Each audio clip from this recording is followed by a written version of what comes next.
ਵਾਹਿਗੁਰੂ ਜੀ ਕਾ ਖਾਲਸਾ ਵਾਹਿਗੁਰੂ ਜੀ ਕੀ ਫਤਿਹ। ਅੱਜ ਆਪਾਂ ਅਗਲਾ ਤੀਜਾ ਭਾਗ ਸਿੱਖ ਰਾਜ ਅਤੇ ਸ਼ੇਰੇ ਪੰਜਾਬ ਦਾ ਅਗਲਾ ਹਿੱਸਾ ਪੜ੍ਹਾਂਗੇ। ਹੁਸ਼ਿਆਰਪੁਰ ਅਤੇ ਬਿਜਵਾੜਾ ਉੱਤੇ ਰਣਜੀਤ ਸਿੰਘ ਦਾ ਕਬਜ਼ਾ ਹੋ ਜਾਂਦਾ ਹੈ ਅਤੇ ਹੁਣ ਉਹ ਅੰਮ੍ਰਿਤਸਰ 'ਤੇ ਕਬਜ਼ੇ ਵਾਸਤੇ ਤਿਆਰੀ ਕਰ ਰਹੇ ਹਨ।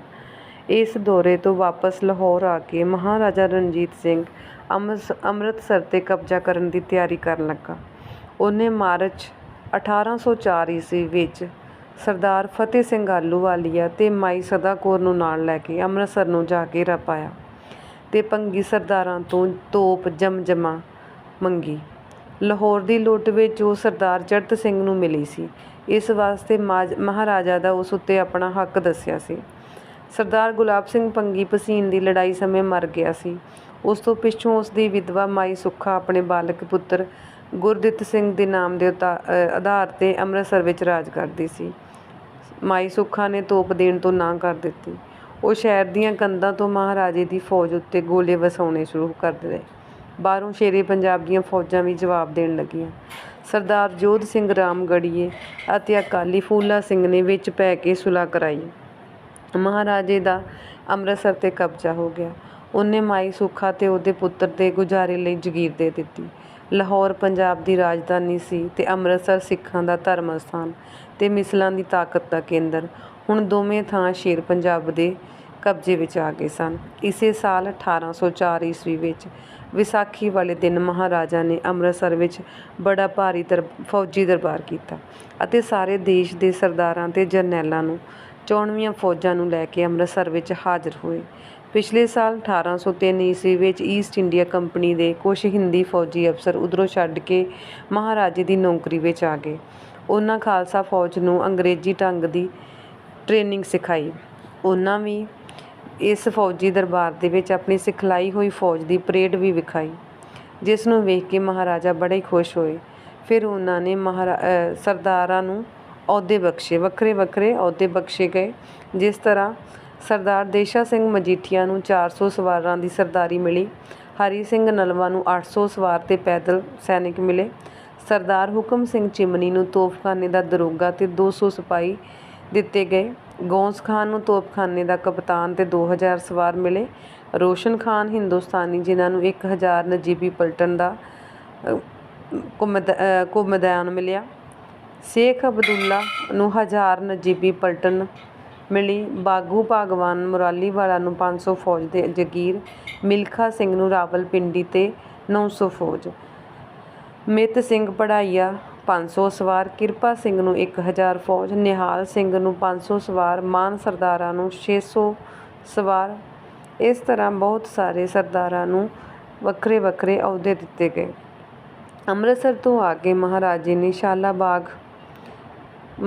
ਨੇ ਸ਼ਾਲਾਮਾਰ ਦੀ ਥਾਂ 'ਤੇ ਸ਼ਾਲਾ ਬਾਗ ਨਾਮ ਧਰਿਆ ਸੀ ਦੀ ਮੁਰੰਮਤ ਕਰਵਾਈ ਅਤੇ ਉਸ ਨੂੰ ਪਾਣੀ ਦੇਣ ਵਾਸਤੇ ਅਲੀ ਮਰਦਾਨ ਖਾਂ ਵਾਲੀ ਪੁਰਾਣੀ ਨਹਿਰ ਨੂੰ ਫਿਰ ਜਾਰੀ ਕੀਤਾ। ਮਹਾਰਾਜਾ ਰਣਜੀਤ ਸਿੰਘ ਦੀ ਚੜ੍ਹਦੀ ਕਲਾ ਵੇਖ ਕੇ ਦੁਆਬਾ ਦੇ ਬਹੁਤ ਸਾਰੇ ਮੁਸਲਮਾਨ ਸਰਦਾਰ ਖੁਸ਼ੀ ਨਾਲ ਅਹਿਮਦਨਾਮੇ ਕਰਕੇ ਮਹਾਰਾਜੇ ਦੇ ਅਧੀਨ ਹੋ ਗਏ। ਇਸ ਤਰ੍ਹਾਂ ਉਹਨਾਂ ਦੀਆਂ ਜਗੀਰਾਂ ਕਾਇਮ ਰਹਿ ਗਈਆਂ। ਇਸ ਦੁਆਬੀ ਵਿੱਚ ਝੰਗ ਦਾ ਹਾਕਮ ਅਹਿਮਦ ਖਾਂ ਸਿਆਲ ਹੀ ਆਕੀ ਰਹਿ ਗਿਆ ਸੀ। ਮਹਾਰਾਜਾ ਨੇ ਆਪਣਾ ਰਾਜਦੂਤ ਭੇਜਿਆ, ਨਜ਼ਰਾਨੇ ਵਜੋਂ ਘੋੜੇ ਪੇਸ਼ ਕਰੋ ਅਤੇ ਸਿੱਖ ਰਾਜ ਦੀ ਈਨ ਮੰਨੋ। ਅਹਿਮਦ ਖਾਨ ਨੇ ਇਸ ਸੁਨੇਹੇ ਨੂੰ ਆਪਣੀ ਹੱਤਕ ਸਮਝਿਆ। ਉਹਨੇ ਰਾਜਦੂਤ ਦਾ ਬੜਾ ਨਿਰਾਦਰ ਕਰਕੇ ਮੋੜਿਆ ਅਤੇ ਲੜਾਈ ਦੀ ਤਿਆਰੀ ਕਰਨ ਲੱਗਾ। ਉਹਨੇ ਜਹਾਦ ਦੀ ਦੁਹਾਈ ਪਾ ਕੇ ਇਲਾਕੇ ਵਿੱਚੋਂ ਹਜ਼ਾਰਾਂ ਸਿਆਲ ਦੇ ਖਰਲ ਇਕੱਠੇ ਕਰ ਲਏ। ਮਹਾਰਾਜਾ ਫਤਿਹ ਸਿੰਘ ਆਹਲੂਵਾਲੀਆ ਨੂੰ ਨਾਲ ਲੈ ਕੇ ਝੰਗ 'ਤੇ ਜਾ ਪਏ। ਅਹਿਮਦ ਖਾਂ ਬਾਹਰ ਨਿਕਲ ਕੇ 2 ਪੈਰ ਚੰਗਾ ਲੜਿਆ, ਫਿਰ ਸਿਆਲ ਕਿਲ੍ਹੇ ਵਿੱਚ ਬੰਦ ਹੋ ਕੇ ਬੈਠ ਗਿਆ। ਖਾਲਸਾ ਫੌਜ ਨੇ ਉਦਾਲੇ ਘੇਰਾ ਪਾ ਲਿਆ। ਤੀਜੇ ਦਿਨ ਪਿੱਛੋਂ ਅਹਿਮਦ ਖਾਂ ਸਣੇ ਪਰਿਵਾਰ ਮੁਲਤਾਨ ਨੂੰ ਭੱਜ ਗਿਆ। ਉਹਦੇ ਗਾਜੀ ਘਰੋਂ ਘਰੀ ਜਾ ਵੜੇ। ਖਾਲਸਾ ਫੌਜ ਨੇ ਸ਼ਹਿਰ 'ਤੇ ਕਬਜ਼ਾ ਕਰ ਲਿਆ। ਅਹਿਮਦ ਖਾਂ ਦਾ ਸਭ ਸਮਾਨ ਲੁੱਟ ਲਿਆ। ਅਹਿਮਦ ਖਾਂ ਭਰੋਸੇਯੋਗ ਆਦਮੀ ਮਹਾਰਾਜਾ ਕੋਲ ਭੇਜੇ। ਉਹਨਾਂ ਅਹਿਮਦ ਖਾਂ ਵੱਲੋਂ ਮਹਾਰਾਜੇ ਤੋਂ ਮਾਫ਼ੀ ਮੰਗੀ ਅਤੇ ਸਿੱਖ ਰਾਜ ਦੇ ਅਧੀਨ ਰਹਿ ਕੇ ਖਰਾਜ ਦੇਣਾ ਪ੍ਰਵਾਨ ਕੀਤਾ। ਮਹਾਰਾਜੇ ਨੇ ਆਪਣੀ ਰਹਿਮਦਿਲੀ ਦੇ ਕਾਰਨ ਮਾਫ਼ ਵੀ ਕਰ ਦਿੱਤਾ। ਅਹਿਮਦ ਖਾਂ ਨੇ ਹਾਜ਼ਰ ਹੋ ਕੇ ਮਾਫ਼ੀ ਮੰਗੀ, ਨਜ਼ਰਾਨਾ ਉਤਾਰਿਆ ਅਤੇ 60,000 ਸਾਲਾਨਾ ਖਰਾਜ ਦੇਣਾ ਵੀ ਮੰਨ ਲਿਆ। ਇੱਥੋਂ ਵਿਹਲੇ ਹੋ ਕੇ ਮਹਾਰਾਜ ਉੱਚ ਦੇ ਸਰਦਾਰ ਨਾਗ ਸੁਲਤਾਨ ਤੋਂ ਵੀ ਖਰਾਜ ਲਿਆ। ਫਿਰ ਸ਼ਾਹੀਵਾਲ ਗੜ੍ਹ ਮਹਾਰਾਜਾ ਦੇ ਬਲੋਚ ਮੁਸਲਮਾਨ ਸਰਦਾਰਾਂ ਤੋਂ ਘੋੜੇ ਨਜ਼ਰਾਨੇ ਵਜੋਂ ਲਏ। ਇੱਥੋਂ ਅੱਗੇ ਮਹਾਰਾਜੇ ਮੁਲਤਾਨ ਵੱਲ ਗਏ। ਸ਼ਹਿਰੋਂ 20 ਮੀਲ ਦੂਰ ਤੇ ਮੁਜ਼ੱਫਰ ਖਾਂ ਅੱਗੋਂ ਮਹਾਰਾਜੇ ਨੂੰ ਆ ਮਿਲਿਆ। 70,000 ਨਜ਼ਰਾਨਾ ਤਾਰਿਆ। ਮਹਾਰਾਜੇ ਨੇ ਨਵਾਬ ਦਾ ਬੜਾ ਆਦਰ ਕੀਤਾ, ਉਸ ਨੂੰ ਕੀਮਤੀ ਸਰੂਪਾ ਵੀ ਦਿੱਤਾ। ਇਹ ਘਟਨਾ ਲਗਭਗ 1805 ਈਸਵੀ ਦੀ ਹੈ। ਮਹਾਰਾਜੇ ਅਜੇ ਮੁਲਤਾਨ ਦੇ ਇਲਾਕੇ ਵਿੱਚ ਹੀ ਸੀ ਕਿ ਉਸ ਨੂੰ ਖਬਰ ਪਹੁੰਚ ਗਈ ਕਿ ਅੰਗਰੇਜ਼ ਜਨਰਲ ਲਾਰਡ ਲੀਕ ਤੋਂ ਹਾਰ ਖਾ ਕੇ ਮਰਹੱਟਾ ਜਰਨੈਲ ਜਸਵੰਤ ਰਾਓ ਹੋਲਕਰ ਵਾਲੀਏ, ਇੰਦੌਰ ਤੇ ਅਮੀਰ ਖਾਂ ਰੋਹਿਲਾ 15,000 ਫੌਜ ਸਣੇ ਪੰਜਾਬ ਵਿੱਚ ਸਾਡੀ ਹੱਦ ਉੱਤੇ ਆ ਪੁੱਜੇ ਸਨ। ਉਹਨਾਂ ਦੇ ਮਗਰੇ ਹੀ ਲਾਰਡ ਲੀਕ ਵੀ ਆ ਰਿਹਾ ਸੀ। ਮਹਾਰਾਜਾ ਅਗਲਾ ਪ੍ਰੋਗਰਾਮ ਰਾਹੀ ਛੱਡ ਕੇ ਵਾਪਸ ਲਾਹੌਰ ਆ ਗਏ। ਆਉਂਦੇ ਨੂੰ ਹੋਲਕਰ ਦੇ ਵਕੀਲ ਨਜ਼ਰਾਨੇ ਲੈ ਕੇ ਮਿਲੇ। ਉਹਨਾਂ ਮਹਾਰਾਜੇ ਤੋਂ ਅੰਗਰੇਜ਼ਾਂ ਦੇ ਵਿਰੁੱਧ ਮਦਦ ਮੰਗੀ। ਮਹਾਰਾਜੇ ਨੇ ਹੋਲਕਰ ਦੇ ਰਹਿਣ ਦਾ ਪ੍ਰਬੰਧ ਅੰਮ੍ਰਿਤਸਰ ਕਰਕੇ ਅਗਲੇ ਦਿਨ ਉਹਨਾਂ ਨੂੰ ਮਿਲਣ ਦਾ ਇਕਰਾਰ ਵੀ ਕਰ ਲਿਆ। ਫਿਰ ਉਸਨੇ ਸਾਰੇ ਸਰਦਾਰਾਂ ਦੀ ਸਭਾ ਬੁਲਾ ਕੇ ਸਾਰਾ ਮਾਮਲਾ ਉਹਨਾਂ ਦੇ ਸਾਹਮਣੇ ਧਰਿਆ। ਮਹਾਰਾਜੇ ਦੀ ਰਾਏ ਅਨੁਸਾਰ ਸਾਰਿਆਂ ਨੇ ਸਰਬਸੰਮਤੀ ਨਾਲ ਫੈਸਲਾ ਕੀਤਾ ਕਿ ਪੰਜਾਬ ਵਿੱਚ ਲੜਾਈ ਲੜੀ ਜਾਣ ਤੋਂ ਰੋਕੀ ਜਾਣੀ ਚਾਹੀਦੀ ਹੈ। ਦੋਹਾਂ ਧਿਰਾਂ ਦੀ ਸੁਲ੍ਹਾ ਕਰਾਈ ਜਾਵੇ। ਅਗਲੇ ਦਿਨ ਮਹਾਰਾਜਾ ਫਿਰ ਅੰਮ੍ਰਿਤਸਰ ਪੁੱਜੇ। ਹੋਲਕਰ ਨੂੰ ਮਿਲ ਕੇ ਸਮਝਾਇਆ ਤਾਂ ਉਹ ਸੁਲ੍ਹਾ ਕਰਨੀ ਮੰਨ ਗਿਆ। ਉਧਰ ਅੰਗਰੇਜ਼ ਜਰਨੈਲ ਵੀ ਮਹਾਰਾਜੇ ਦੀ ਸਲਾਹ ਮੰਨ ਗਏ। ਸ਼ੇਰੇ ਪੰਜਾਬ ਨੇ ਵਿੱਚ ਪੈ ਕੇ ਹੋਲਕਰ ਤੇ ਲੀਕ ਦੀ ਸੁਲ੍ਹਾ ਕਰਾ ਦਿੱਤੀ। ਨਾਲ ਹੀ ਮਹਾਰਾਜਾ ਰਣਜੀਤ ਸਿੰਘ ਨੇ ਸਰਦਾਰ ਫਤਿਹ ਸਿੰਘ ਆਹਲੂਵਾਲੀਆ ਨਾਲ ਅੰਗਰੇਜ਼ 1 ਜਨਵਰੀ 1806 ਵਿੱਚ ਮਿੱਤਰਾਚਾਰੀ ਦਾ ਅਹਿਮਦਨਾਮਾ ਵੀ ਕੀਤਾ। ਅੰਗਰੇਜ਼ਾਂ ਤੇ ਮਰਾਠਿਆਂ ਫੌਜਾਂ ਪੰਜਾਬ ਛੱਡ ਕੇ ਚਲੀਆਂ ਗਈਆਂ। ਸਿੱਖਾਂ ਦਾ ਇਲਾਕਾ ਲੜਾਈ ਦੀ ਤਬਾਹੀ ਤੋਂ ਬਚ ਗਿਆ। ਦੋਹਾਂ ਧਿਰਾਂ ਨੂੰ ਵਿਦਿਆ ਕਰਕੇ ਮਹਾਰਾਜਾ ਵਾਪਸ ਲਾਹੌਰ ਆ ਗਏ। ਦਰਿਆ ਅਟਕ ਦੇ ਕੰਢੇ ਕਟਾਸ ਹਿੰਦੂਆਂ ਦੀ ਤੀਰਥ ਹੈ। ਉੱਥੇ ਵਿਸਾਖੀ ਦੇ ਦਿਨ ਮੇਲਾ ਲੱਗਦਾ ਸੀ। ਉਸ ਇਲਾਕੇ ਦਾ ਦੌਰਾ ਕਰਦਿਆਂ ਹੋਇਆਂ ਮਹਾਰਾਜਾ ਅਪ੍ਰੈਲ 1806 ਈਸਵੀ ਨੂੰ ਵਿਸਾਖੀ ਵਾਲੇ ਦਿਨ ਕਟਾਸ ਜਗ੍ਹਾ 'ਤੇ ਜਾਂਦੇ ਆ। ਵਾਪਸ ਮੁੜਦਿਆਂ ਹੋਇਆਂ ਮਹਾਰਾਜਾ ਕੁਛ ਦਿਨ ਮਿਆਨੀ ਵਿੱਚ ਬਿਮਾਰ ਹੋ ਗਏ। ਅਰੋਗ ਹੋਣ 'ਤੇ ਉੱਥੋਂ ਸਿੱਧਾ ਆਪਣੀ ਰਾਜਧਾਨੀ ਵਿੱਚ ਜਾ ਪੁੱਜਦੇ ਆ।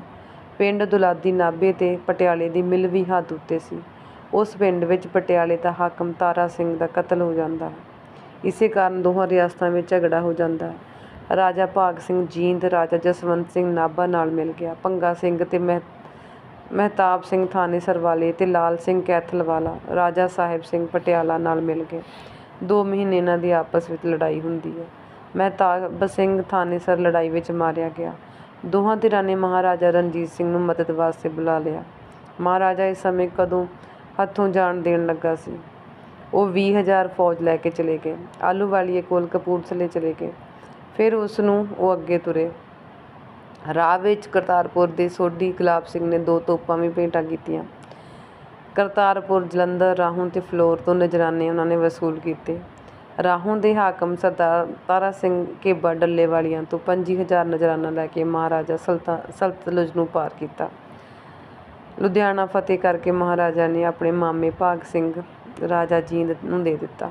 ਪਟਿਆਲੇ ਪਹੁੰਚ ਕੇ ਮਹਾਰਾਜੇ ਨੇ ਦੋਹਾਂ ਦੀ ਸੁਲ੍ਹਾ ਕਰਾ ਦਿੱਤੀ। ਦੋਹਾਂ ਤੋਂ ਨਜ਼ਰਾਨੇ ਲੈ ਲਏ। ਪਿੰਡ ਦੁਲਾਂਦੀ ਪਟਿਆਲੇ ਨੂੰ ਦੇ ਦਿੱਤਾ। ਜਗਰਾਓਂ, ਕੋਟ ਬੱਸੀਆਂ, ਤਲਵੰਡੀ 31 ਪਿੰਡ ਸੀਗੇ ਜਿਹੜੇ ਨਾਭੇ ਨੂੰ ਦਿੱਤੇ ਗਏ। ਇਸ ਇਲਾਕੇ ਵਿੱਚ ਕੁਛ ਪਿੰਡ ਫਤਿਹ ਸਿੰਘ ਆਹਲੂਵਾਲੀਆ ਨੂੰ ਜਗੀਰ ਦੇ ਵਜੋਂ ਦਿੱਤਾ। ਇੱਧਰੋਂ ਵਿਹਲਾ ਹੋ ਕੇ ਮਹਾਰਾਜਾ ਫਿਰ ਜਲੰਧਰ ਚਲੇ ਗਏ। ਇੱਥੇ ਹੀ ਰਾਜਾ ਸੰਸਾਰ ਚੰਦ ਕਾਂਗੜੇ ਦਾ ਭਰਾ ਮੀਆਂ ਫਤਿਹ ਚੰਦ ਮਹਾਰਾਜੇ ਨੂੰ ਆਣ ਮਿਲਿਆ। ਉਸਨੇ ਰਾਜਾ ਸੰਸਾਰ ਚੰਦ ਵਜੋਂ ਬਿਨੇ ਪੱਤਰ ਭੇਜਿਆ ਤੇ ਗੋਰਖਿਆਂ ਦੇ ਵਿਰੁੱਧ ਮਦਦ ਮੰਗੀ। ਨੇਪਾਲੀ ਜਰਨੈਲ ਅਮਰ ਸਿੰਘ ਥਾਪਾ ਨੇ ਗੜਵਾਲ, ਸਿਰਮੌਰ, ਨਾਲਾਗੜ੍ਹ ਆਦਿ ਪਹਾੜੀ ਰਿਆਸਤਾਂ ਫਤਿਹ ਕਰ ਲਈਆਂ ਸੀ।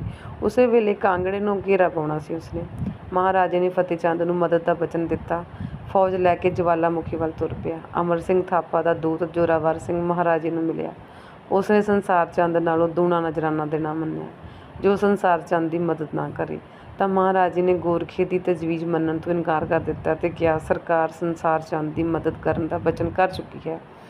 ਇਹ ਉੱਤਰ ਸੁਣ ਕੇ ਗੋਰਖੇ ਬੇਹੌਂਸਲੇ ਹੋ ਗਏ।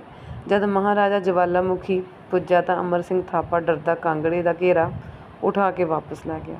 ਰਾਜਾ ਸੰਸਾਰ ਚੰਦ ਨੇ ਬੜੀ ਖੁਸ਼ੀ ਨਾਲ ਮਹਾਰਾਜੇ ਦੀ ਅਧੀਨਗੀ ਪ੍ਰਵਾਨ ਕਰ ਲਈ। ਉਹਨੇ ਪੇਸ਼ ਹੋ ਕੇ 3,000 ਨਕਦ, 2 ਘੋੜੇ ਨਜ਼ਰਾਨੇ ਵਜੋਂ ਦਿੱਤੇ। 1,000 ਫੌਜ ਨਦੌਣ ਤੇ ਫਤਿਹ ਸਿੰਘ ਕਾਲਿਆਂ ਵਾਲਿਆਂ ਨੂੰ ਸਣ ਫੌਜ ਬਿਜਵਾੜੇ ਛੱਡ ਕੇ ਮਹਾਰਾਜਾ ਵਾਪਸ ਲਾਹੌਰ ਆ ਗਏ। ਇਹ ਘਟਨਾ 1806 ਈਸਵੀ ਦੀ ਹੈ। 1807 ਦੇ ਆਰੰਭ ਵਿੱਚ ਮਾਈ ਸਦਾ ਕੌਰ ਦੀ ਸਪੁੱਤਰੀ ਮਹਾਰਾਣੀ ਮਹਿਤਾਬ ਕੌਰ ਦੀ ਕੁੱਖੋਂ ਮਹਾਰਾਜੇ ਦੇ ਘਰ 2 ਜੋੜੇ ਸਾਹਿਬਜ਼ਾਦੇ ਸ਼ੇਰ ਸਿੰਘ ਤੇ ਤਾਰਾ ਸਿੰਘ ਪੈਦਾ ਹੁੰਦੇ। ਇਸ ਦੀ ਖਬਰ ਸੁਣ ਕੇ ਮਹਾਰਾਜੇ ਨੇ ਬੜੀਆਂ ਖੁਸ਼ੀਆਂ ਮਨਾਈਆਂ ਤੇ ਹਰਿਮੰਦਰ ਸਾਹਿਬ ਜਾ ਕੇ ਚੜਾਵਾ ਚੜਾਇਆ। ਇਸ ਖੁਸ਼ੀ ਵਿੱਚ ਗਰੀਬਾਂ ਨੂੰ ਹਜ਼ਾਰਾਂ ਰੁਪਏ ਦਾਨ ਵੀ ਦਿੱਤਾ। ਨਵਾਬ ਕਸੂਰ ਨਿਜ਼ਾਮੁਦੀਨ ਖਾਂ, ਹਾਜੀ ਖਾਂ ਤੇ ਨਜੀਮ ਖਾਂ ਨੇ ਉਸ ਦਾ ਕਤਲ ਕਰ ਦਿੱਤਾ। ਫਿਰ ਉਸ ਦਾ ਭਰਾ ਕੁਤਬਦੀਨ ਖਾਂ ਕਸੂਰ ਦਾ ਨਵਾਂ ਨਵਾਬ ਬਣਦਾ। ਨਵੇਂ ਨਵਾਬ ਨੇ ਸਿੱਖ ਰਾਜ ਦੀ ਅਧੀਨਗੀ ਮੰਨਣ ਦੀ ਥਾਂ 'ਤੇ ਬਗਾਵਤ ਕਰ ਲਈ। ਉਸ ਨੇ ਜਹਾਦ ਦਾ ਝੰਡਾ ਹਿਲਾ ਕੇ ਹਜ਼ਾਰਾਂ ਗਾਜੀਆਂ ਨੂੰ ਇਕੱਠਿਆ ਕਰ ਲਿਆ। ਮਹਾਰਾਜੇ ਨੂੰ ਖ਼ਬਰਾਂ ਪੁੱਜੀਆਂ। ਨਾਮੀ ਸਰਦਾਰਾਂ ਸਣੇ ਭਾਰੀ ਫੌਜ ਲੈ ਕੇ ਤੋਪਖਾਨੇ 'ਤੇ ਕਸੂਰ 'ਤੇ ਚੜ੍ਹਾਈ ਕਰ ਦਿੱਤਾ। ਫਰਵਰੀ ਦੇ ਪਹਿਲੇ ਹਫ਼ਤੇ ਜੋਧ ਸਿੰਘ ਰਾਮਗੜੀਆ, ਧੰਨਾ ਸਿੰਘ ਮਲਵਈ, ਨਿਹਾਲ ਸਿੰਘ ਅਟਾਰੀ ਆਦਿ ਕਸੂਰ ਦੇ ਨੇੜੇ ਪਹੁੰਚੇ। ਮਹਾਰਾਜਾ ਆਪ ਵੀ ਆਪਣੀ ਫੌਜ ਲੈ ਕੇ ਆ ਪੁੱਜੇ। ਅੱਗੋਂ ਨਵਾਬ ਕੁਤਬਦੀਨ ਖਾਂ ਵੀ ਹਰ ਤਰ੍ਹਾਂ ਤਿਆਰ ਬੈਠਾ ਸੀ। 10 ਫਰਵਰੀ 1807 ਨੂੰ ਸਵੇਰੇ ਹੀ ਲੜਾਈ ਸ਼ੁਰੂ ਹੋ ਗਈ। 2-3 ਪਹਿਰ ਤਾਂ ਪਠਾਨ ਚੰਗੇ ਡਟ ਕੇ ਲੜੇ, ਪਰ ਸ਼ਾਮ ਤੱਕ ਦੀ ਤਲਵਾਰ ਦੀ ਬਜਾਈ ਹੋਈ ਕਿਲ੍ਹੇ ਵਿੱਚ ਜਾ ਵੜੇ। ਕਿਲ੍ਹਾ ਬੜਾ ਮਜ਼ਬੂਤ ਸੀ। ਖਾਲਸਾ ਫੌਜ ਨੇ ਕਿਲ੍ਹੇ ਨੂੰ ਘੇਰਾ ਪਾ ਲਿਆ। ਜੋ 1 ਮਹੀਨੇ ਰਿਹਾ, ਦੋਹਾਂ ਪਾਸਿਆਂ ਤੋਂ ਅੱਗ ਵਰਦੀ ਰਹੀ। ਇੱਕ ਦਿਨ ਸੁਰੰਗ ਲਾ ਕੇ ਕਿਲ੍ਹੇ ਦੀ ਕੰਧ ਉਡਾ ਕੇ ਖਾਲਸਾ ਫੌਜਾਂ ਅੰਦਰ ਜਾ ਵੜੀਆਂ।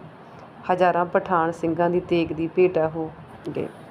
ਟਾਕਰੇ ਦੀ ਕੋਈ ਵਾਹ ਨਾ ਗਈ ਤਾਂ ਕੁਤਬਦੀਨ ਪਿੰਡ ਛੱਡ ਕੇ ਭੱਜ ਗਿਆ, ਪਰ ਰਾਹੇ ਹੀ ਫੜਿਆ ਗਿਆ। ਉਸਨੇ ਮਹਾਰਾਜੇ ਦੇ ਹਾਜ਼ਰ ਹੋ ਕੇ ਬੜੀ ਆਜਜ਼ੀ ਨਾਲ ਪ੍ਰਾਣ ਭਿੱਖਿਆ ਮੰਗੀ। ਮਹਾਰਾਜੇ ਨੇ ਉਸਦਾ ਗੁਨਾਹ ਬਖਸ਼ ਕੇ ਉਸਨੂੰ ਸਤਲੁਜ ਪਾਰ ਮਮਦੋਟ ਵਿੱਚ 1 ਲੱਖ ਸਾਲਾਨਾ ਜਗੀਰ ਦੇ ਦਿੱਤੀ। ਕਸੂਰ ਦਾ ਸਾਰਾ ਇਲਾਕਾ ਸਿੱਖ ਰਾਜ ਵਿੱਚ ਮਿਲਾ ਲਿਆ ਗਿਆ।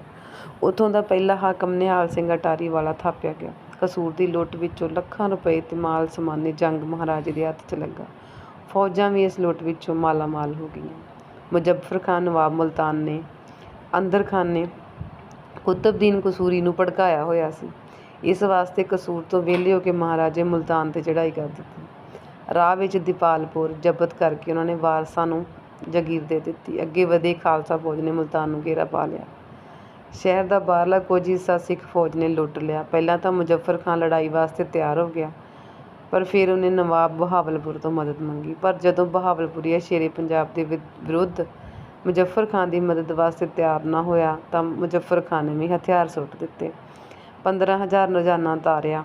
ਫਿਰ ਪਿਛਲੀ ਭੁੱਲ ਦੀ ਸ਼ੇਰੇ ਪੰਜਾਬ ਤੋਂ ਮਾਫ਼ੀ ਵੀ ਮੰਗੀ। ਦਰਿਆ ਦਿਲ ਮਹਾਰਾਜੇ ਨੇ ਸਾਰੀਆਂ ਭੁੱਲਾਂ ਮਾਫ਼ ਕਰ ਦਿੱਤੀਆਂ ਤੇ ਆਪਣੇ ਵੱਲੋਂ ਉਸਨੂੰ ਮੁਲਤਾਨ ਦਾ ਗਵਰਨਰ ਨਿਯੁਕਤ ਕਰ ਦਿੱਤਾ।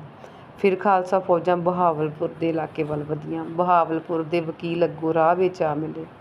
ਸਿੱਖ ਰਾਜ ਦੀ ਅਧੀਨਗੀ ਮੰਨ ਲਈ ਉਹਨਾਂ ਨੇ ਨਜ਼ਰਾਨਾ ਉਤਾਰ ਦਿੱਤਾ। ਖਾਲਸਾ ਫੌਜ ਫਤਿਹ ਦੇ ਨਗਾਰੇ ਵਜਾਉਂਦੀ ਵਾਪਸ ਮੁੜੀ। ਸ਼ੇਰੇ ਪੰਜਾਬ ਲਾਹੌਰ ਵਿੱਚ ਜਾ ਪੁੱਜਾ। ਇਸੇ ਸਾਲ ਰਾਜਾ ਤੇ ਰਾਣੀ ਪਟਿਆਲੇ ਵਿੱਚ ਫਿਰ ਝਗੜਾ ਹੋ ਗਿਆ।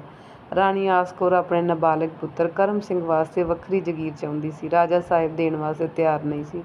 ਦੋਹਾਂ ਧਿਰਾਂ ਨੇ ਸ਼ੇਰੇ ਪੰਜਾਬ ਨੂੰ ਸਾਲਸੀ ਵਾਸਤੇ ਬੁਲਾ ਲਿਆ। ਸ਼ੇਰੇ ਪੰਜਾਬ ਬਹੁਤ ਸਾਰੀ ਫੌਜ ਲੈ ਕੇ ਗਏ। 1807 ਨੂੰ ਪਟਿਆਲੇ ਜਾ ਪੁੱਜੇ।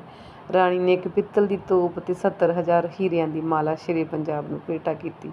ਰਾਜਾ ਸਾਹਿਬ ਸਿੰਘ ਨੇ ਵੀ ਨਜ਼ਰਾਨਾ ਤਾਰਿਆ। ਉਹਨਾਂ ਸ਼ੇਰੇ ਪੰਜਾਬ ਦੀ ਸੇਵਾ ਉਸਦੀ ਸ਼ਾਨ ਦੇ ਮੁਤਾਬਕ ਕੀਤੀ। ਸ਼ੇਰੇ ਪੰਜਾਬ ਨੇ ਦੋਹਾਂ ਧਿਰਾਂ ਨੂੰ ਸਮਝਾ ਕੇ ਸੁਲ੍ਹਾ ਕਰਾਈ। ਰਾਣੀ ਆਸ ਕੌਰ ਤੇ ਕੰਵਰ ਕਰਮ ਸਿੰਘ ਵਾਸਤੇ 50,000 ਸਾਲਾਨਾ ਆਮਦਨੀ ਦੀ ਇੱਕ ਵੱਖਰੀ ਜਗੀਰ ਵੀ ਦੇ ਦਿੱਤੀ। ਰਾਜਾ ਸਾਹਿਬ ਸਿੰਘ ਦੀ ਜ਼ਿੰਦਗੀ ਵਿੱਚ ਸਭ ਰਾਜਸੀ ਤਾਕਤਾਂ ਉਸੇ ਦੇ ਹੱਥ ਰਹਿਣ ਦਿੱਤੀ ਗਈ। ਇਸ ਫੈਸਲੇ 'ਤੇ ਦੋਹਾਂ ਧਿਰਾਂ ਰਾਜ਼ੀ ਹੋ ਗਈਆਂ। ਪਟਿਆਲਿਆਂ ਤੋਂ ਵਿਦਿਆ ਹੋ ਕੇ ਮਹਾਰਾਜਾ ਅੱਗੇ ਵਧੇ। ਮਾਲਵੇ ਦੇ ਸਾਰੇ ਨਾਮਵਰ ਸਰਦਾਰਾਂ ਨੇ ਨਜ਼ਰਾਨੇ ਦਿੱਤੇ। ਭਾਈ ਲਾਲ ਸਿੰਘ ਕੈਥਲ 12,000, ਮਲੇਰਕੋਟਲੀਏ ਪਠਾਨ ਨੇ 40,000 ਦੇ ਤਕਰੀਬਨ ਨਜ਼ਰਾਨਾ ਦਿੱਤਾ। ਸਰਦਾਰ ਗੁਰਦਿੱਤ ਸਿੰਘ, ਕਰਮ ਸਿੰਘ ਸ਼ਾਹਬਾਦ, ਭਗਵਾਨ ਸਿੰਘ ਬੂੜੀਆ, ਜੋਧ ਸਿੰਘ ਕਲਸੀਆ, ਰਾਣੀ ਦਇਆ ਕੌਰ, ਗੁਰਬਖਸ਼ ਸਿੰਘ ਦੀ ਵਿਧਵਾ, ਅੰਬਾਲਾ ਤੇ ਇਲਾਕਾ ਸਰਹੰਦ ਦੇ ਬਾਕੀ ਛੋਟੇ ਸਾਰੇ ਸਰਦਾਰਾਂ ਨੇ ਨਜ਼ਰਾਨੇ ਦਿੱਤੇ। ਰਾਜਾ ਕ੍ਰਿਸ਼ਨ ਨਾਹਨ ਨਜ਼ਰਾਨਾ ਦੇਣ ਦੀ ਥਾਂ ਕਿਲ੍ਹਾ ਨਾਰਾਇਣਗੜ੍ਹ ਵਿੱਚ ਆਕੀ ਹੋ ਬੈਠਾ। ਖਾਲਸਾ ਫੌਜ ਨੇ ਅੱਗੇ ਵੱਧ ਕੇ ਨਾਰਾਇਣਗੜ੍ਹ ਨੂੰ ਘੇਰਾ ਪਾ ਲਿਆ। 3 ਹਫ਼ਤੇ ਲਹੂ ਡੋਲਵੀ ਲੜਾਈ ਪਿੱਛੋਂ ਕਿਲ੍ਹਾ ਫਤਿਹ ਹੋ ਗਿਆ। ਰਾਜਾ ਕਿਸ਼ਨ ਸਿੰਘ ਜਾਨ ਬਚਾ ਕੇ ਭੱਜਿਆ। ਇਸ ਲੜਾਈ ਵਿੱਚ ਮਹਾਰਾਜੇ ਦੇ ਜਰਨੈਲ ਫਤਿਹ ਸਿੰਘ ਕਾਲਿਆਂਵਾਲਾ, ਸੋਹਣ ਸਿੰਘ ਘੁਮੇਦਾਨ, ਦੇਵਾ ਸਿੰਘ ਭੰਡਾਰੀ ਵੀ ਮਾਰੇ ਗਏ। ਇਹ ਸਾਰਾ ਇਲਾਕਾ ਫਤਿਹ ਸਿੰਘ ਆਹਲੂਵਾਲੀਏ ਨੂੰ ਜਗੀਰ ਦੇ ਰੂਪ ਵਿੱਚ ਮਿਲ ਗਿਆ। 40,000 ਨਜ਼ਰਾਨਾ ਉਸ ਤੋਂ ਲਿਆ। ਫਿਰ ਮੋਰਿੰਡਾ, ਬਹਿਲੋਲਪੁਰ ਆਦਿ ਫਤਿਹ ਕੀਤੇ। ਇਸ ਤਰ੍ਹਾਂ ਤਾਰਾ ਸਿੰਘ ਘੇਬਾ ਸੁਰਗਵਾਸ ਹੋ ਜਾਂਦਾ ਹੈ। ਮਹਾਰਾਜਾ ਦੀ ਖਬਰ ਸੁਣ ਕੇ ਰਾਹੋਂ ਜਾ ਪੁੱਜਾ। ਡੱਲੇਵਾਲੀ ਇਲਾਕੇ ਉੱਤੇ ਕਬਜ਼ਾ, ਨੌਸ਼ਹਿਰਾ ਆਦਿ 7 ਲੱਖ ਦੇ ਫੌਜ ਦੇ ਮਹਾਰਾਜੇ ਨੇ ਆਪਣੇ ਕਬਜ਼ੇ ਕਰ ਲਏ। ਤਾਰਾ ਸਿੰਘ ਦੇ ਵਾਰਸਾਂ ਨੇ ਗੁਜ਼ਾਰੇ ਵਾਸਤੇ ਉਹਨਾਂ ਨੂੰ ਜਗੀਰ ਦੇ ਦਿੱਤੀ। ਇਹ ਸਾਰੀ ਮੁਹਿੰਮ ਸਰਲਤਾ ਨਾਲ ਫਤਿਹ ਕਰਕੇ ਦਸੰਬਰ 1807 ਨੂੰ ਮਹਾਰਾਜਾ ਵਾਪਸ ਲਾਹੌਰ ਜਾਂਦੇ ਹਨ। ਦੀਵਾਨ ਮੋਹਕਮ ਚੰਦ ਮਹਾਰਾਜੇ ਦੀ ਸੇਵਾ ਵਿੱਚ ਹਾਜ਼ਰ ਹੋਇਆ। ਪਹਿਲਾਂ ਸਰਦਾਰ ਦਲ ਸਿੰਘ ਅਕਾਲਗੜ੍ਹ ਦਾ ਦੀਵਾਨ ਹੁੰਦਾ ਸੀ। ਫਿਰ ਉਹ 1804 ਵਿੱਚ ਸਰਦਾਰ ਸਾਹਿਬ ਸਿੰਘ ਗੁਜਰਾਤ ਦੀ ਫੌਜ ਦਾ ਅਫਸਰ ਬਣ ਗਿਆ ਸੀਗਾ। 1807 ਦੇ ਅਖੀਰ ਵਿੱਚ ਉਹ ਸਾਹਿਬ ਸਿੰਘ ਦੀ ਨੌਕਰੀ ਛੱਡ ਕੇ ਮਹਾਰਾਜਾ ਦੀ ਨੌਕਰੀ ਵਿੱਚ ਆ ਗਿਆ। ਮਹਾਰਾਜਾ ਨੇ ਉਸਨੂੰ ਇੱਕ ਹਾਥੀ ਘੋੜਾ ਅਤੇ 1000 ਸਵਾਰ ਦੀ ਸਰਦਾਰੀ ਬਖਸ਼ੀ। ਗੁਜ਼ਾਰੇ ਵਾਸਤੇ ਦੁਆਬਾ ਜਲੰਧਰ ਦੀ ਜਗੀਰ ਵੀ ਦੇ ਦਿੱਤੀ।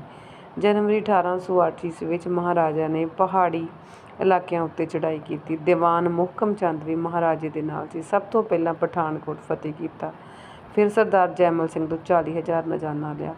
ਮਹਾਰਾਜਾ ਜਸਰੋਟਾ ਵੱਲ ਵਧਿਆ। ਉੱਥੋਂ ਦਾ ਰਾਜਾ ਬਿਨਾਂ ਜੰਗ ਦੇ ਨਜ਼ਰਾਨੇ ਦੇ ਕੇ ਮਿਲਿਆ। ਉਹਨਾਂ ਸਿੱਖ ਰਾਜ ਦੀ ਈਨ ਮੰਨ ਲਈ। ਫਿਰ ਚੰਬਾ ਬਸੋਲੀ ਦੇ ਰਾਜਿਆਂ ਨੂੰ ਵੀ 8-8 ਹਜ਼ਾਰ ਨੇ ਉਹਨਾਂ ਤੋਂ ਵੀ ਲਏ ਗਏ। 8-8 ਹਜ਼ਾਰ ਦੇ ਖੜਗ ਸਿੰਘ ਦੇ ਮਾਤਹਿਤ ਸਰਦਾਰ ਹਾਕਮ ਸਿੰਘ ਗੋਸ ਖਾਨ ਨੂੰ 4000 ਫੌਜ ਦੇ ਕੇ ਕਿਲ੍ਹਾ ਸ਼ੇਖੂਪੁਰਾ ਫਤਿਹ ਕਰਨ ਵਾਸਤੇ ਭੇਜਿਆ। ਭੰਗੀਆਂ ਦੀ ਤੋਪ ਨਾਲ ਕਿਲ੍ਹੇ ਦਾ ਬੂਹਾ ਤੋੜ ਕੇ ਸਿੱਖ ਫੌਜਾਂ ਨੇ ਕਿਲ੍ਹੇ ਨੂੰ ਫਤਿਹ ਕਰ ਲਿਆ। ਉੱਥੋਂ ਦੇ ਹਾਕਮ ਅਰਬਲ ਸਿੰਘ ਅਮੀਰ ਸਿੰਘ ਨੂੰ ਕੈਦ ਕੀਤਾ ਗਿਆ। ਸਾਰਾ ਇਲਾਕਾ ਸਿੱਖ ਰਾਜ ਵਿੱਚ ਸ਼ਾਮਲ ਕਰਕੇ ਸਾਹਿਬਜ਼ਾਦਾ ਖੜਕ ਸਿੰਘ ਨੂੰ ਜਗੀਰ ਵਜੋਂ ਦੇ ਦਿੱਤਾ। ਪਹਾੜੀ ਇਲਾਕੇ ਤੋਂ ਵਾਪਸ ਆ ਕੇ ਮਹਾਰਾਜੇ ਨੇ ਲਾਹੌਰ ਵਿੱਚ ਇੱਕ ਵੱਡਾ ਸਾਰਾ ਸ਼ਾਹੀ ਦਰਬਾਰ ਕੀਤਾ, ਜਿਸ ਵਿੱਚ ਆਪਣੇ ਅਧੀਨ ਸਾਰੇ ਇਲਾਕੇ ਦੇ ਸਰਦਾਰ, ਨਵਾਬ ਅਤੇ ਹੋਰ ਹਾਕਮਾਂ ਤੋਂ ਨਜ਼ਰਾਨੇ ਮੰਗੇ।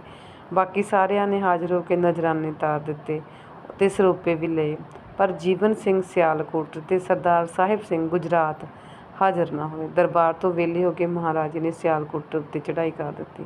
ਜੀਵਨ ਸਿੰਘ ਨੇ ਕਿਲ੍ਹੇ ਦੇ ਬੂਹੇ ਬੰਦ ਕਰਕੇ ਮਹਾਰਾਜੇ ਦੀਆਂ ਫੌਜਾਂ ਉੱਤੇ ਗੋਲੇ ਬਰਸਾਉਣੇ ਆਰੰਭ ਕਰਤੇ। 7ਵੇਂ ਦਿਨ ਸ਼ੇਰੇ ਪੰਜਾਬ ਦੀਆਂ ਫੌਜਾਂ ਬੂਹੇ ਤੋੜ ਕੇ ਕਿਲ੍ਹੇ ਦੇ ਅੰਦਰ ਵੜੀਆਂ।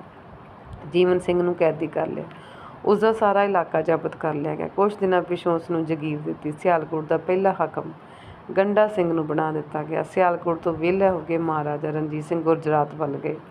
ਉੱਥੋਂ ਦਾ ਭੰਗੀ ਸਰਦਾਰ ਸਾਹਿਬ ਸਿੰਘ ਸਿਆਲਕੋਟ ਦੀ ਲੜਾਈ ਦਾ ਹਾਲ ਸੁਣ ਕੇ ਡਰ ਗਿਆ। ਉਹ ਬਾਬਾ ਸਾਹਿਬ ਬੇਦੀ ਨੂੰ ਨਾਲ ਲੈ ਕੇ ਮਹਾਰਾਜੇ ਦੀ ਸ਼ਰਨ ਗਏ।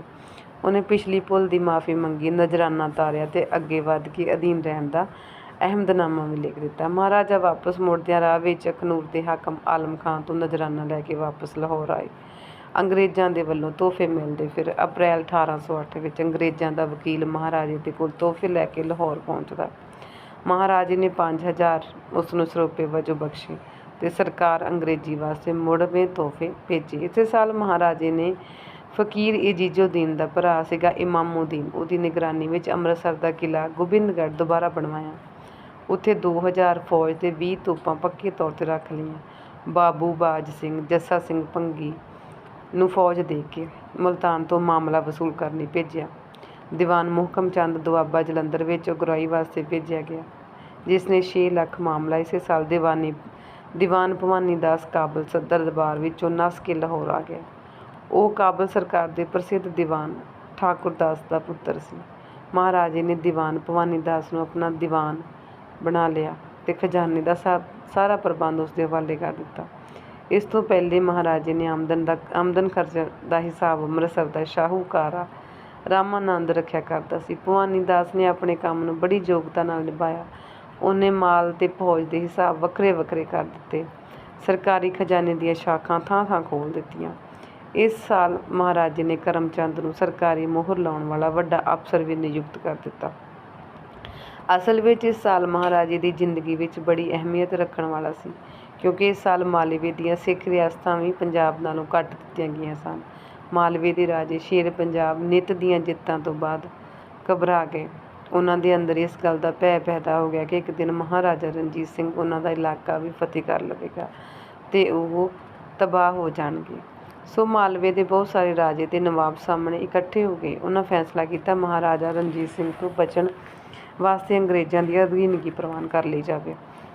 ਅੰਗਰੇਜ਼ 1803 ਈਸਵੀ ਤੋਂ ਦਿੱਲੀ ਦਾ ਮਾਲਕ ਬਣ ਚੁੱਕਾ ਸੀ।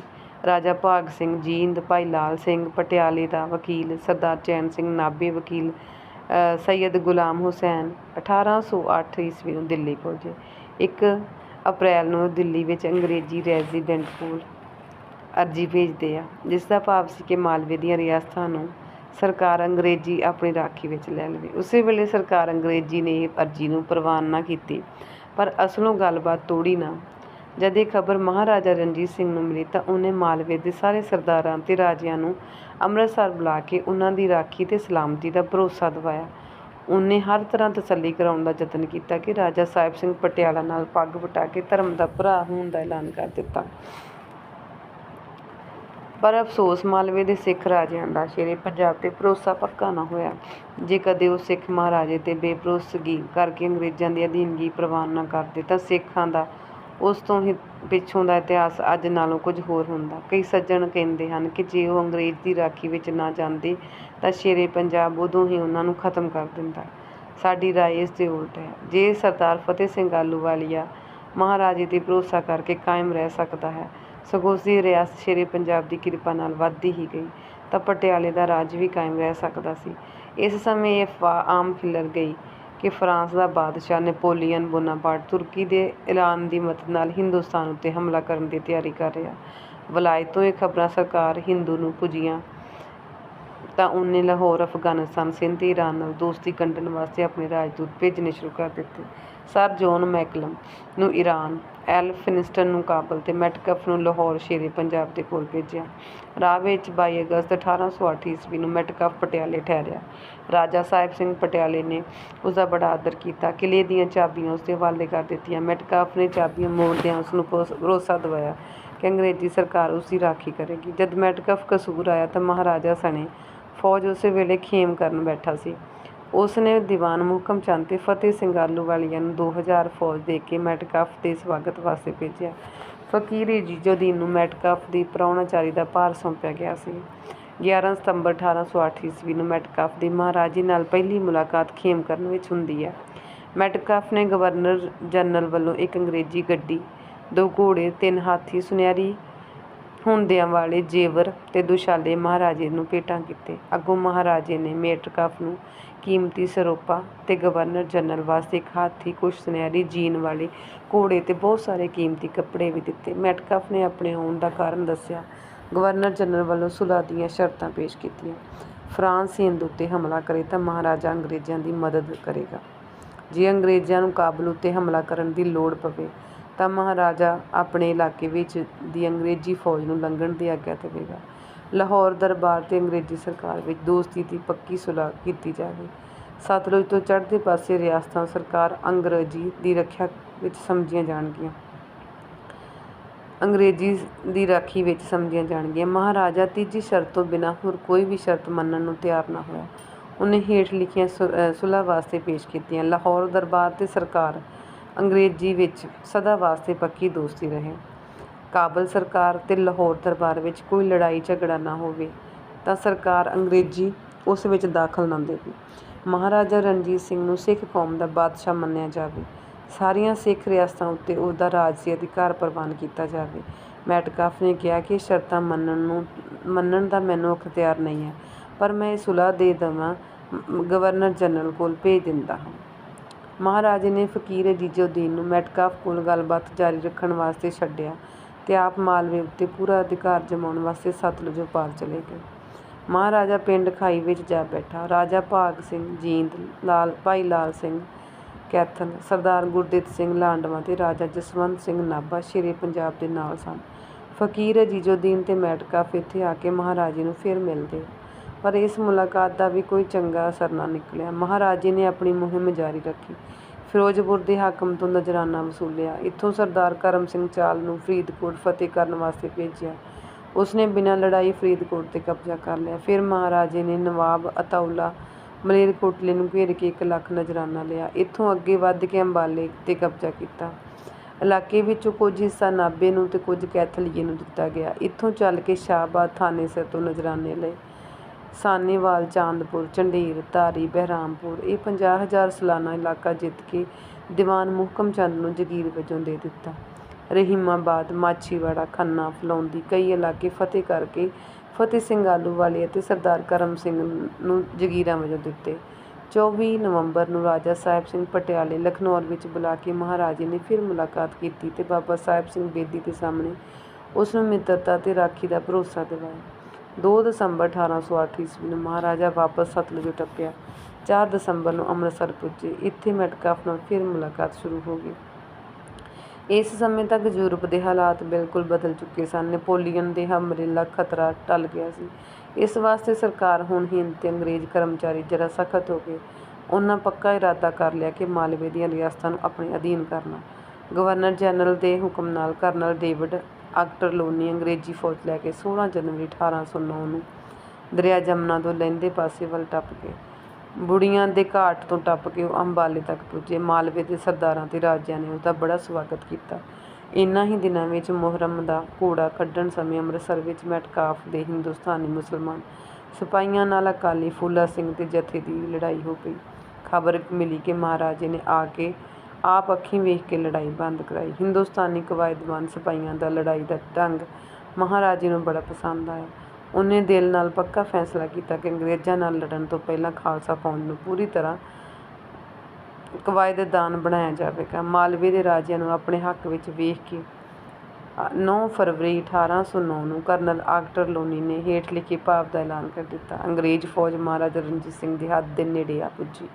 ਇਸ ਵਾਸਤੇ ਇਸ ਐਲਾਨ ਰਾਹੀਂ ਮਹਾਰਾਜੇ ਨੇ ਉਸਦੀ ਮਾਤਹਿਤਾ ਨੂੰ ਦੱਸਿਆ ਹੇਠ ਲਿਖੀਆਂ ਸ਼ਰਤਾਂ ਨੂੰ ਕਾਇਮ ਕੀਤਾ ਗਿਆ।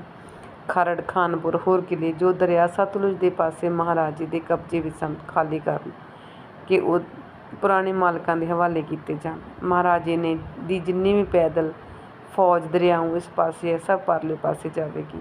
ਮਹਾਰਾਜੇ ਦੇ ਜਿਹੜੇ ਸਿਪਾਹੀ ਫਲੋਰ ਘਾਟ ਉੱਤੇ ਹਨ ਉਹ ਪਰਲੇ ਪਾਸੇ ਚਲੇ ਜਾਣ।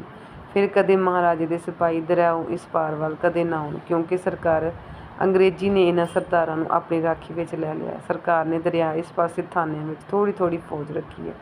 ਜੇ ਇੰਨੀ ਵੀ ਫੌਜ ਮਹਾਰਾਜੇ ਆਪਣੇ ਪਾਸੇ ਰੱਖੇ ਤਾਂ ਸਰਕਾਰ ਨੂੰ ਕੋਈ ਇਤਰਾਜ਼ ਨਹੀਂ। ਜੇ ਮਹਾਰਾਜਾ ਇਹਨਾਂ ਸ਼ਰਤਾਂ ਨੂੰ ਮੰਨਦਾ ਦੋਹਾਂ ਸਰਕਾਰਾਂ ਵਿੱਚ ਦੋਸਤੀ ਰਹੇਗੀ। ਜੇ ਨਾ ਮੰਨੀਆਂ ਗਈਆਂ ਤਾਂ ਮਹਾਰਾਜਾ ਦੁਸ਼ਮਣੀ ਉੱਤੇ ਤੁਲਿਆ ਹੋਇਆ। ਉਸ ਹਾਲਤ ਵਿੱਚ ਜੇਤੂ ਅੰਗਰੇਜ਼ੀ ਫੌਜ ਆਪਣੀ ਰਾਖੀ ਵਾਸਤੇ ਹਰ ਢੰਗ ਨਾਲ ਵਰਤਣ ਲਈ ਮਜਬੂਰ ਹੋਵੇਗੀ। ਇਸ ਐਲਾਨ ਦਾ ਭਾਵ ਸੀ ਕਿ ਮਹਾਰਾਜਾ ਸਰਕਾਰ ਅੰਗਰੇਜ਼ੀ ਦੇ ਇਰਾਦੇ ਤੋਂ ਜਾਣੂ ਹੋ ਜਾਵੇ। ਸਰਕਾਰ ਨੂੰ ਆਸ ਹੈ ਕਿ ਮਹਾਰਾਜਾ ਇਹਨਾਂ ਸ਼ਰਤਾਂ ਉੱਤੇ ਚੰਗੀ ਤਰ੍ਹਾਂ ਵਿਚਾਰ ਕਰੇਗਾ ਜੋ ਉਸ ਦੇ ਭਲੇ ਦੀਆਂ ਹਨ। ਇਸ ਤੋਂ ਇਹ ਗੱਲ ਵੀ ਪ੍ਰਗਟ ਹੈ ਕਿ ਸਰਕਾਰ ਅੰਗਰੇਜ਼ੀ ਲੜਾਈ ਲਈ ਪੂਰੀ ਤਰ੍ਹਾਂ ਤਾਕਤ ਹੁੰਦਿਆਂ ਹੋਇਆਂ ਦੋਸਤੀ ਦੀ ਚਾਹਵਾਨ। ਇਹ ਐਲਾਨ ਸੁਣ ਕੇ ਮਹਾਰਾਜਾ ਰਣਜੀਤ ਸਿੰਘ ਗੁੱਸੇ ਨਾਲ ਭਰ ਗਏ। ਲੜਾਈ ਵਾਸਤੇ ਤਿਆਰ ਹੋ ਗਏ। ਅੰਮ੍ਰਿਤਸਰ ਕਿਲ੍ਹਾ ਗੋਬਿੰਦਗੜ੍ਹ ਵਿੱਚ ਸਮਾਨ ਜੰਗ ਫੌਜ ਵਾਸਤੇ ਖੁਰਾਕ ਇਕੱਠਾ ਕਰਨਾ ਸ਼ੁਰੂ ਕਰ ਦਿੱਤਾ। ਸਾਰੇ ਇਲਾਕਿਆਂ ਦੇ ਹਾਕਮਾਂ ਤੇ ਜਗੀਰਦਾਰਾਂ ਨੂੰ ਸਣੇ ਫੌਜ ਲਾਹੌਰ ਪੁੱਜਣ ਦੇ ਹੁਕਮ ਮਿਲ ਗਏ। ਦੀਵਾਨ ਮੁਹਕਮ ਚੰਦ ਨੂੰ ਕਾਗੜੇ ਤੋਂ ਬੁਲਾ ਕੇ ਫਲੋਰ ਨਿਯਤ ਕੀਤਾ ਗਿਆ। ਹਮਲਾ ਕਰਨ ਦੀ ਤਿਆਰੀ ਦਾ ਮੌਕਾ ਦਿੱਤਾ ਗਿਆ। ਅਸਲ ਵਿੱਚ ਦੋਹਾਂ ਧਿਰਾਂ ਵਿੱਚੋਂ ਲੜਾਈ ਕਰਨਾ ਕੋਈ ਵੀ ਨਹੀਂ ਸੀ ਚਾਹੁੰਦਾ, ਕਿਉਂਕਿ ਕਿਸੇ ਵੀ ਇੱਕ ਧਿਰ ਨੂੰ ਆਪਣੀ ਤਾਕਤ ਉੱਤੇ ਭਰੋਸਾ ਨਹੀਂ ਸੀ ਦੂਜੀ ਧਿਰ ਪੂਰੀ ਤਰ੍ਹਾਂ ਜਿੱਤ ਅਮਨ ਕਾਇਮ ਕਰੇ। ਦੋਵੇਂ ਧਿਰਾਂ ਆਪਣੀ ਤਾਕਤ ਦਾ ਕੇਵਲ ਦਿਖਾਵਾ ਕਰਕੇ ਸੁਲ੍ਹਾ ਵੱਧ ਤੋਂ ਵੱਧ ਲਾਭ ਉਠਾਉਣਾ ਚਾਹੁੰਦੀਆਂ ਸਨ। ਅੰਗਰੇਜ਼ਾਂ ਨੇ ਦਿੱਲੀ ਉੱਤੇ ਕਬਜ਼ਾ ਕਰਕੇ ਆਪਣੀ ਪੱਛਮੀ ਹੱਦ ਦਰਿਆ ਜਮਨਾ ਵੱਲ ਬਣਾ ਲਈ। ਹੁਣ ਉਹ ਬਿਨਾਂ ਕਿਸੇ ਲੜਾਈ ਜਾਂ ਕੁਰਬਾਨੀ ਦੇ ਆਪਣੀ ਹੱਦ ਸਤਲੁਜ ਤੱਕ ਵਧਾ ਕੇ ਲਿਆਏ। ਉਹ ਚਾਹੁੰਦੇ ਸਨ ਕਿ ਮੁਫ਼ਤ ਹੱਥ ਲੱਗਾ ਇਲਾਕਾ ਕਿਵੇਂ ਨਾ ਕਿਵੇਂ ਉਹਨਾਂ ਦੇ ਕੋਲ ਰਹਿ ਜਾਵੇ। ਦੂਜੇ ਪਾਸੇ ਰਣਜੀਤ ਸਿੰਘ ਸਾਹਮਣੇ ਕਈ ਔਕੜਾਂ ਸਨ। ਮਾਲਵੇ ਦੇ ਸਿੱਖ ਰਾਜੇ ਸਰਦਾਰ ਅੰਗਰੇਜ਼ ਨਾਲ ਜਾ ਮਿਲੇ। ਚੜ੍ਹਦੇ ਦੱਖਣ ਦੀਆਂ ਰਾਜਪੂਤ ਜਾਟ ਮਰਹੱਟੇ ਤਾਕਤਾਂ ਦੀ ਮਦਦ ਦੀ ਕੋਈ ਆਸ ਨਹੀਂ ਸੀ।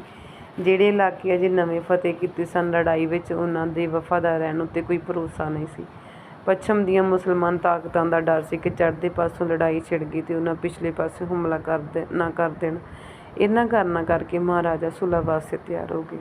ਮੈਟਕਾਫ ਤੇ ਮਹਾਰਾਜੇ ਨੇ ਦੇ ਪਹਿਲੇ ਮਸੌਦਿਆਂ ਵਿੱਚੋਂ ਕੁਛ ਘੱਟ ਵੱਧ ਕਰਕੇ ਇੱਕ ਵਿਚਕਾਰਲਾ ਰਾਹ ਕੱਢਿਆ। ਇਸ ਤਰ੍ਹਾਂ ਲਾਹੌਰ ਦਰਬਾਰ ਤੇ ਅੰਗਰੇਜ਼ੀ ਸਰਕਾਰ ਵਿੱਚ 25 ਅਪ੍ਰੈਲ 1809 ਨੂੰ ਸੁਲ੍ਹਾ ਹੋਈ ਤੇ ਜਿਸ ਦੀਆਂ ਸ਼ਰਤਾਂ ਸਨ। ਸਰਕਾਰ ਅੰਗਰੇਜ਼ੀ ਤੇ ਲਾਹੌਰ ਦਰਬਾਰ ਵਿੱਚ ਜੇ ਝਗੜੇ ਪੈਦਾ ਹੋ ਗਏ ਤਾਂ ਦੋਹਾਂ ਧਿਰਾਂ ਦੀ ਇੱਛਾ ਅਨੁਸਾਰ ਨਜਿੱਠੇ ਗਏ ਹਨ। ਦੋਹਾਂ ਧਿਰਾਂ ਦੀ ਪ੍ਰਬਲ ਇੱਛਾ ਹੈ ਕਿ ਦੋਵਾਂ ਵਿੱਚ ਪੱਕੀ ਮਿੱਤਰਤਾ ਬਣੇ। ਇਸ ਵਾਸਤੇ ਸ਼ਰਤਾਂ ਦਾ ਅਹਿਮਦਨਾਮਾ ਲਿਖਿਆ ਜਾਂਦਾ ਹੈ। ਦੋਵਾਂ ਬਾਦਸ਼ਾਹੀਆਂ ਦੇ ਮਾਲਕਾਂ ਦੇ ਵਾਰਸਾਂ ਲਈ ਜ਼ਰੂਰੀ ਹੋਵੇਗਾ ਇਹਨਾਂ ਸ਼ਰਤਾਂ ਨੂੰ ਪਾਲਣਾ। ਸ਼ਰਤਾਂ ਕੀ ਸਨ?